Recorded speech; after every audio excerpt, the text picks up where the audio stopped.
Hello and welcome to The Essential Reads. My name is Isaac and my goal is to bring you a bunch of classic audiobooks in an easy and accessible way. We are continuing with North and South by Elizabeth Gaskell, and this is chapter 32. Mischances. What? Remain to be? Denounced? Dragged it may be in chains? Werner. All the next day they sate together. They three. Mr. Hale hardly ever spoke, but when his children asked him questions, and forced him, as it were, into the present. Frederick's grief was no more to be seen or heard.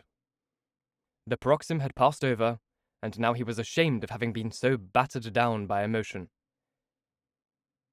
And though his sorrow for the loss of his mother was a deep, real feeling, and would last out his life, it was never to be spoken of again. Margaret, not so passionate at first, was more suffering now. At times she cried a good deal, and her manner, even when speaking on different things, had a mournful tenderness about it, which was deepened whenever her looks fell upon Frederick, and she thought of his rapidly approaching departure. She was glad he was going, on her father's account, however much she might grieve over it on her own. The anxious terror in which Mr. Hale lived lest his son should be detected and captured far outweighed the pleasure he derived from his presence.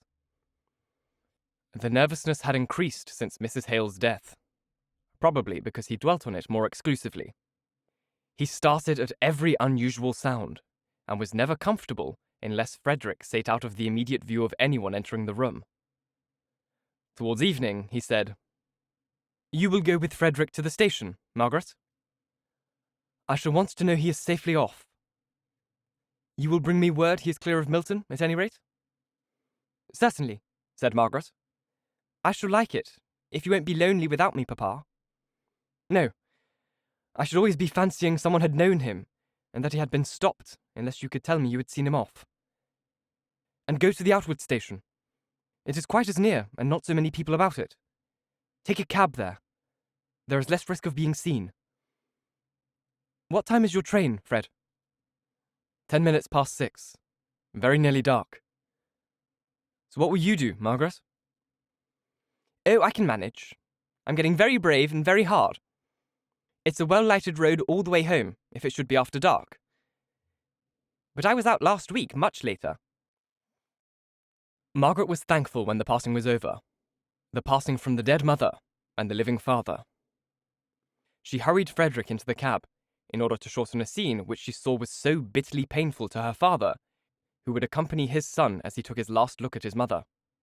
Partly in consequence of this, and partly owning to one of the very common mistakes in the railway guide as to the times when trains arrive at the smaller stations, they found, on reaching Outward, that they had nearly 20 minutes to spare. The booking office was not open, so they could not even take the ticket.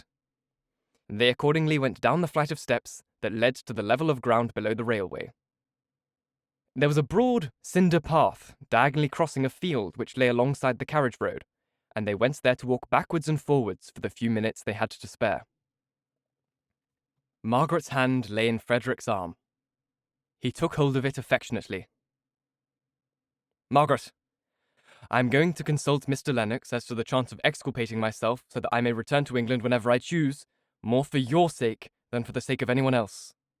I can't bear to think of your lonely position if anything should happen to my father. He looks sadly changed, terribly shaken. I wish you could get him to think of the Cadiz plan for many reasons. What could you do if he were taken away? You have no friend near. We are curiously bare of relations."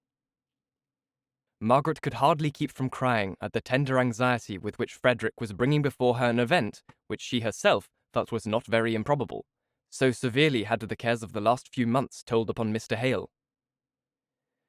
But she tried to rally as she said, "There have been such strange, unexpected changes in my life during these last 2 years, that I feel more than ever that it is not worth while trying to calculate too closely what I should do if any future event took place. I try to think only upon the present." She paused. They were standing still for a moment, close on the field side of the stile leading into the road. The setting sun fell on their faces. Frederick held her hand in his and looked with wistful anxiety into her face, reading there more care and trouble than she would betray by words. She went on. "We shall write often to one another, and I will promise, for I see it will set your mind at ease, to tell you every worry I have. Papa is—" She started a little, a hardly visible start. But Frederick felt the sudden motion of the hand he held, and turned his full face to the road, along which a horseman was slowly riding, just passing to the very stile where they stood. Margaret bowed. Her bow was stiffly returned. "Who is that?" said Frederick almost before he was out of hearing. Margaret was a little drooping, a little flushed, as she replied, "Mr. Thornton. You saw him before, you know." "Only his back. He is an unprepossessing-looking fellow. What a scowl he has!" "Something has happened to vex him," said Margaret apologetically. "You would not have thought him unprepossessing if you had seen him with Mamma." "I fancy it must be time to go and take my ticket. If I had known how dark it would be, we wouldn't have sent back the cab, Margaret." "Oh, don't fidget about that. I can take a cab here if I like. Or go back by the railroad, where I should have shops and people and lamps all the way from the Milton station house. Don't think of me. Think of yourself. I'm sick with the thought that Leonard's may be in the same train with you. Look well into the carriage before you get in." They went back to the station. Margaret insisted on going into the full light of the flaring gas inside to take the ticket. Some idle-looking young men were lounging about with the station-master. Margaret thought she had seen the face of one of them before, and returned him a proud look of offended dignity for his somewhat impertinent stare of undisguised admiration.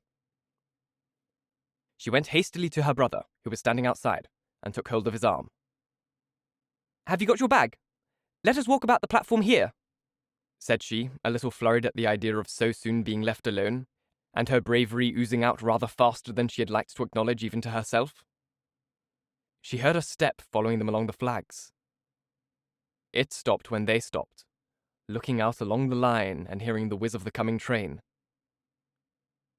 They did not speak. Their hearts were too full. Another moment, and the train would be here. A minute more, and he would be gone.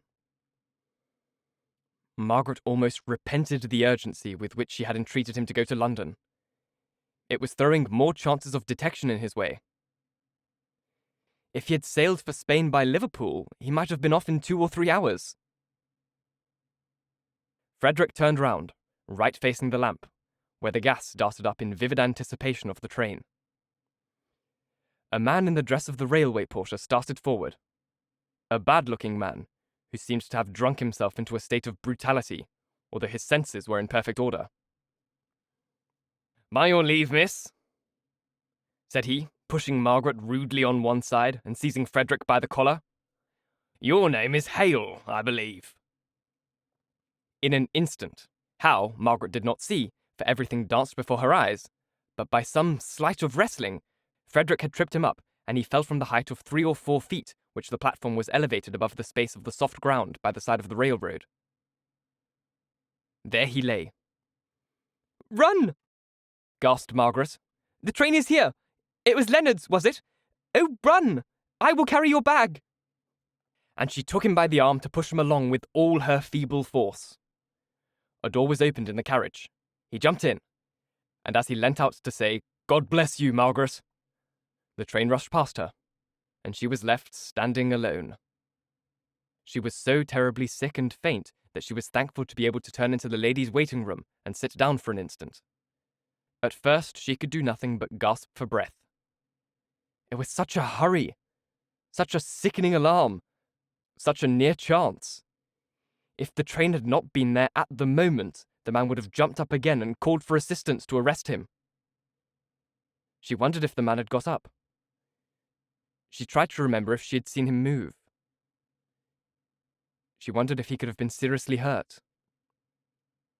She ventured out. The platform was all alight, but still quite deserted. She went to the end and looked over, somewhat fearfully. No one was there. And then she was glad she had made herself go and inspect, for otherwise terrible thoughts would have haunted her dreams. And even as it was so, she was so trembling and affrighted that she felt she could not walk home along the road, which did indeed seem lonely and dark as she gazed down upon it from the blaze of the station. She would wait until the down train passed and take her seat in it. But what if Leonard's recognized her as Frederick's companion? She peered about before venturing into the booking office to take her ticket. And there were only some railway officials standing about and talking to one another. "So Leonard has been drinking again," said one, seemingly in authority. "He'll need all his boasted influence to keep his place this time." "Where is he?" asked another, while Margaret, her back bent towards them, was counting her change with trembling fingers, not daring to turn round until she heard the answer to this question. "I don't know. He came in not 5 minutes ago with some long story or other about a foal he'd had, swearing awfully. He wanted to borrow some money from me to go to London up by the next train. He made all sorts of tipsy promises, but I had something else to do than listen to him. So I told him to go about his business, and he went off at the front door." "He's at the nearest vaults, I'll be bound," said the first speaker. "Your money would have gone there too, if you'd been such a fool as to lend it." "Catch me. I knew better what his London meant. Why, he's never paid me off for that 5 shillings. And so they went on.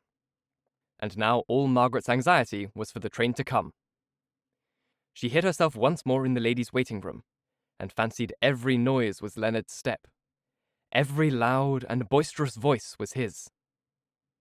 But no one came near her until the train drew up, when she was civilly helped into a carriage by a porter, into whose face she durst not look until they were in motion. And then she saw that it was not Leonard's. Thank you so very much for listening. If you enjoyed, please like, comment, share, all that jazz, and if you really enjoyed, do subscribe because there is more to come.